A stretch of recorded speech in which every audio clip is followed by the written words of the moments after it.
Hey, welcome back to the channel. I hope you're having a great day. I'm Oren, and today I'm going to be showing you some of the apps that I think everyone should install. Google app, aka Google Lens. Everyone knows what Google is. It's a search engine, and it is on the iPhone, but it's got a specific feature known on Android as Google Lens, and this is what I'm going to be showing you. Go into the Google app and click the little camera icon. This can be used to translate languages instantly, which is really good if you're planning on traveling after the pandemic and going to a foreign country. It will instantly translate any language into English or your native language that you're using the phone on. It's also got some other useful features. If you're looking around with the camera, you'll probably see some dots and some items light up. If you click them, it'll take you to a web page showing you where you can buy these items or what they're called. This next app, it's quite basic. It's called Lens Buddy. It allows you to set a custom timer and set the amount of times you want the photo to be taken in that amount of time. It's basically a photo timer that allows you to customize it to your choice to take hands-free photos. It offers the ability to choose the aspect ratio, which is good, but there are only 3 options to choose from. Any photos you take with the app are stored within the app, and there's an option to like or dislike them,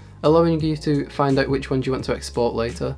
This will stop your camera roll from being spammed with all the random photos that the app takes that are no good. The best thing is you can fully customize it to take a photo whenever you want, from 0.5 seconds up to 5 minutes. You then say how many photos you want it to take, and it'll give you an estimate of how long the task will take. From 1 second to 15 minutes to 1 hour to 10 hours to unlimited until you stop it yourself. The customization can be quite good for photo shoots, but can be used in all different scenarios. I use it for taking photos of the birds in the garden. I just set my phone up on a tripod, face it at the bird seeds, set it to 5 minutes, and it takes a photo every few seconds, and hopefully there's a few good ones. The next app is a photo and video editing app. It's called InShot. I think it's a really good editing app that anyone who uses portrait video needs to get, whether that's YouTube Shorts, TikTok, Instagram, or any other video platform. You should definitely get this. It allows you to edit videos, photos, and make collages. To make collages, you just select 1 to 9 photos and select the layout you want to use.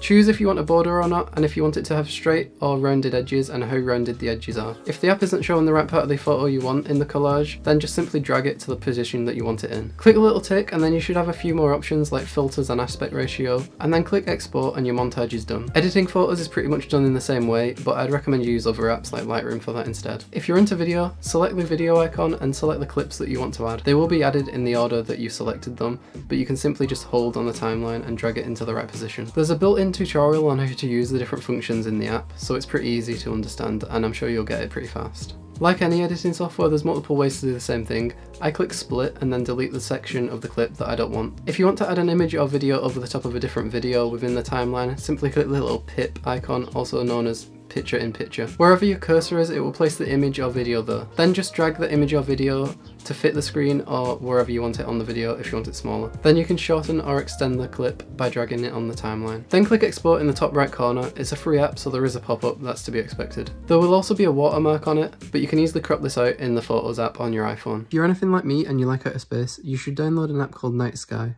It's a free app and it lets you see where stars, satellites and galaxies are in real time. It does this by giving you a 360 view and is just a really interesting app to use. You may have heard of this next app. It's called What 3 Words. Basically what the app does is tell you where you are in 3 words. This is really good if you're in a bad situation and you need to tell the authorities where you are, or a friend. It's also good if you can't find a certain street address. They've mapped the whole world, so it's pretty useful if you're ever thinking about travelling in the future. The 3 words represent a 3-meter square and it tells you exactly which one you're in, which never changes, so these are always going to be the same for the rest of the app's life. There's also a satellite option to view where you are, which is a very useful feature. This could be used to show you where the closest road is, or path, or building, or anything like that if you're ever lost. You may be asking, is this actually any good? Although it would be nice if more services use this, emergency services do, and it's saved a lot of people around the world. So it's definitely worth installing, and currently it's only 135 megabytes, so it won't take up much room on your phone. You've probably seen other YouTubers use this app from time to time, and it's an app called Too Good To Go. It's a really good app for students or anyone who's on a tight budget and doesn't feel like cooking. Basically what this app does is encourages shops and restaurants to sell their food what would otherwise be chucked away at the end of the day, and it's at a discounted rate so people can buy it. It helps customers and helps them make a bit of money back what otherwise would have just gone to waste, and it helps prevent food wastage, which is a major thing in many countries around the world. I will note, you're not told what food you're actually going to get, you're just given a brief description of what it could be, so it's basically a food mystery box and you might get something you don't like. The app does fall short in many places across the UK because not many restaurants and shops use this, especially when you're in a more rural area. I know for a fact that McDonald's could provide this app with so much food that is regularly wasted. Personally, I've never actually managed to get any of the food from the app.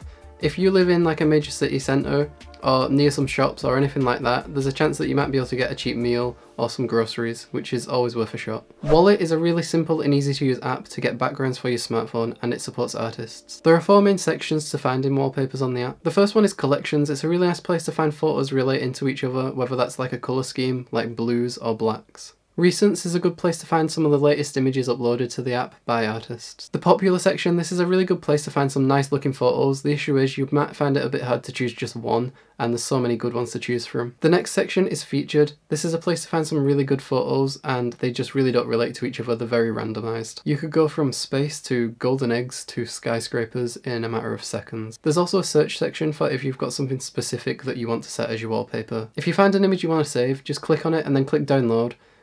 2 images will pop up, one for iPad on the right and then the one for your iPhone on the left. Just click it and it'll save completely free. The next app is called Clip Drop. It allows you to take a picture of something and it'll cut out the background automatically, allowing you to save the cut out image and have a transparent background. This is a really useful app if you've got an object that you want to add to another editing software. It's sort of like Snapchat stickers, just better, because it uses AI to do this. Sadly, you do only get 10 free photos though, and then you'd have to pay. If you've made it this far into the video, drop a comment telling me your favourite apps, and thank you for watching, I really appreciate it. Please like and subscribe if you've enjoyed the video, and check out my channel for more tech related content. Thank you and have a nice day.